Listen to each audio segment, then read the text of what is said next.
Suis-moi, je te fuis, fuis-moi, je te suis. Ce dicton séculaire est très souvent employé par les coachs en séduction, par les copines qui vous conseillent, autrefois par nos grands-mères, et aujourd'hui, cet adage, ce principe, fait vraiment partie des stratégies de conquête ou de reconquête. Nous allons voir dans cette vidéo s'il s'agit d'un faux ou d'un tox. Bonjour à toutes et à tous, je suis Bénédicte Anne, votre Love Coach depuis 2004. Je me réjouis de vous retrouver pour cette nouvelle vidéo et de vous proposer des images de mon parcours dans le sud-ouest, avec aujourd'hui le ravissant village de Martel. J'accompagne les hommes et les femmes qui souhaitent être heureux en couple à attirer directement la bonne personne sans perdre leur temps dans des relations condamnées, car il est toujours plus facile de ne pas entrer dans une histoire que d'en sortir. J'ai déjà écrit 4 livres sur le thème des relations amoureuses et du respect de soi. Je vous propose de rester jusqu'au bout car je vais décortiquer les avantages et les inconvénients de ce concept. Si vous ne l'avez pas déjà fait, je vous invite à vous abonner à ma chaîne. Et maintenant, entrons dans le vif du sujet. En effet, le « Suis-moi, je te fuis » a été décortiqué par de nombreux love coachs. Et en écoutant vite fait quelques-unes des vidéos, j'avais envie de rajouter mon grain de sel, car comme vous le savez, j'aime à penser en dehors des sentiers battus. D'abord, il faut que vous sachiez que ça n'a rien de nouveau, que cette stratégie de la distance imposée est très ancienne,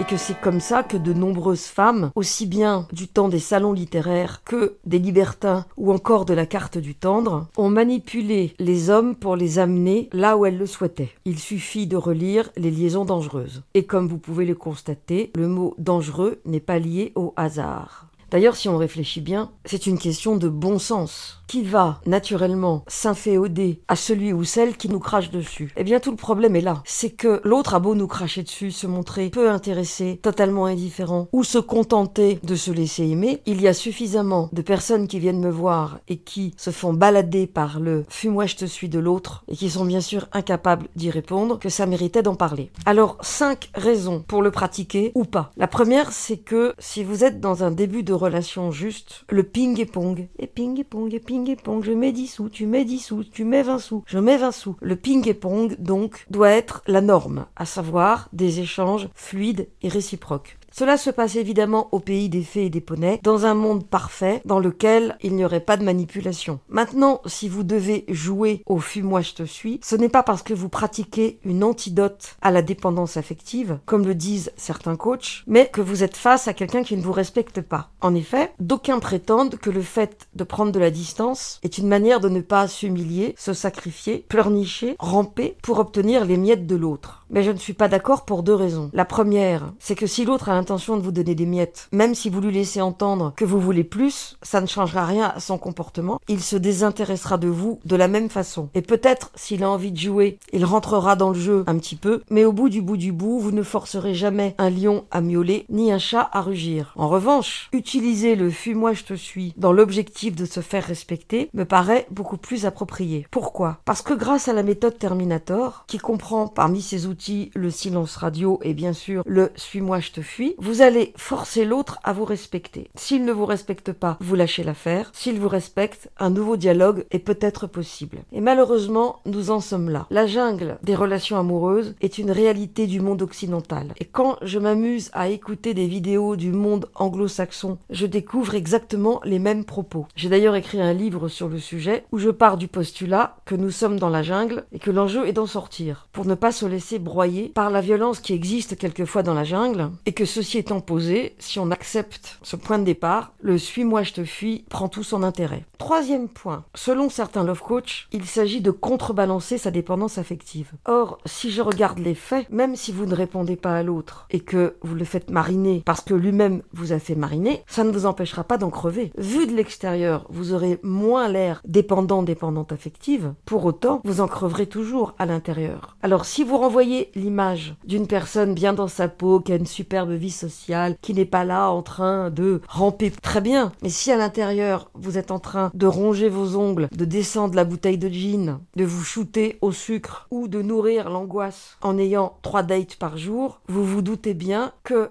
comme on rencontre en miroir, sur un plan invisible, énergétique, sensible, subtil, vous l'appelez comme vous voulez, l'autre ne va pas être dupe. Et quatrième point, ok, je suis très occupée, je suis une personne bien dans ma peau, etc. Mais jusqu'à quel point pourrez-vous jouer? Imaginez que la personne rentre dans votre jeu et vous renvoie directement un message qui vous montre que cette personne est prête à donner plus. Qu'est-ce qui va vous empêcher de ne pas à ce moment-là plonger? Et plonger de la même façon que juste avant, c'est-à-dire en donnant tout, en étant super disponible, en étant totalement dépendante de l'emploi du temps et des humeurs de l'autre. Ce qui fait que si vous rentrez dans cette posture, il faut la tenir jusqu'au bout. Et jusqu'à quel point serez-vous capable de jouer un personnage qui n'est pas vous? Parce que quand on vous dit que vous allez jouer la fille bien dans votre peau et que cela va vous empêcher d'être en dépendance affective, ça n'est pas vrai. La dépendance affective est quelque chose qui est réveillé par la sensation de rejet, d'abandon ou de frustration que l'autre va déclencher en vous, et ce qui se joue à ce moment-là ne peut pas être canalisé, cadré, j'ai presque envie de dire cautérisé par une posture extérieure de quelqu'un qui a une chouette vie. À cet égard, j'entends beaucoup d'hommes me dire qu'aujourd'hui les femmes sont tellement indépendantes qu'elles ne sont pas disponibles, et j'en ai vu plein qui lâchaient l'affaire quand la nana avait toujours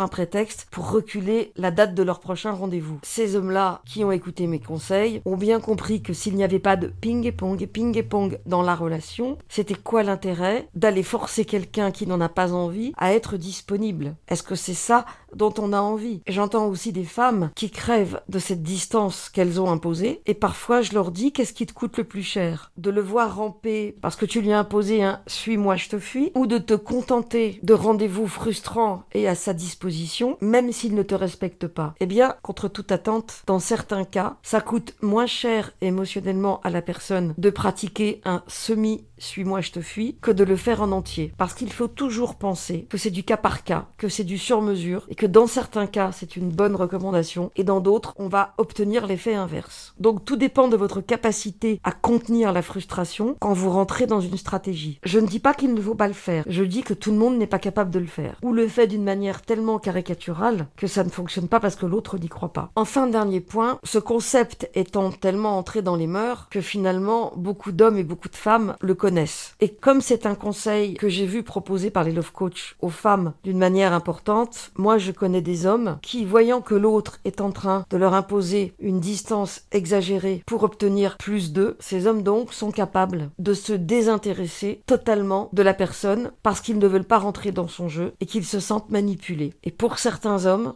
et pour certaines femmes aussi au demeurant, la manipulation, le foutage de gueule est quelque chose qui est éthiquement inacceptable, en tout cas dans leur système de valeurs. Alors, est-ce que ça fonctionne? Car c'est cela que vous voulez savoir. Eh bien oui, je dois l'admettre, pour l'avoir 1000 fois conseillé. Ça fonctionne environ 80% du temps. Et je dirais même plus, si l'autre vous a fait mariner 3 jours, vous êtes supposé le faire mariner aussi longtemps que lui l'a fait. Ça veut dire que vous êtes invité à ne pas répondre avant 3 jours, ce qui est un petit peu biscornu. C'est pour ça qu'en général, on redescend à 1 journée pour marquer le coup. Mais en réalité, ça n'a aucun intérêt. Si on en est là, it sucks, comme disent les anglo-saxons. En français, ça pue. Alors autant en début de relation, ou je dirais même en début d'échange sur une appli ou sur un site, ça peut être une façon d'imposer le respect, mais à moyen ou court terme, relationner en imposant un suis-moi je te fuis, fuis-moi je te suis, me semble assez pathétique. Cet outil fonctionne au tout début pour passer de la jungle à la savane et voir un peu plus de lumière dans la relation, mais ça ne peut être un mode de vie, sauf peut-être quand vous sentez à un moment donné que dans un couple, qu'il démarre ou qu'il soit ancien, peu importe, vous perdez pied, vous êtes au service de l'autre, vous êtes en train de vous oublier pour devenir celle ou celui qui fait tout, qui devance, qui organise, etc. Donc là, bien sûr, quand vous sentez que vous avez perdu tout pouvoir dans la relation et que l'autre se repose sur vous comme faisant partie des meubles, un petit coup de distance intelligemment dosé peut réveiller l'élan amoureux chez votre partenaire. Merci d'être resté jusqu'au bout. Merci de liker cette vidéo si elle vous a plu, de la partager si vous pensez qu'elle peut aider quelqu'un de votre entourage. Et à bientôt pour une nouvelle vidéo ou un nouvel audio chaque mardi et chaque vendredi.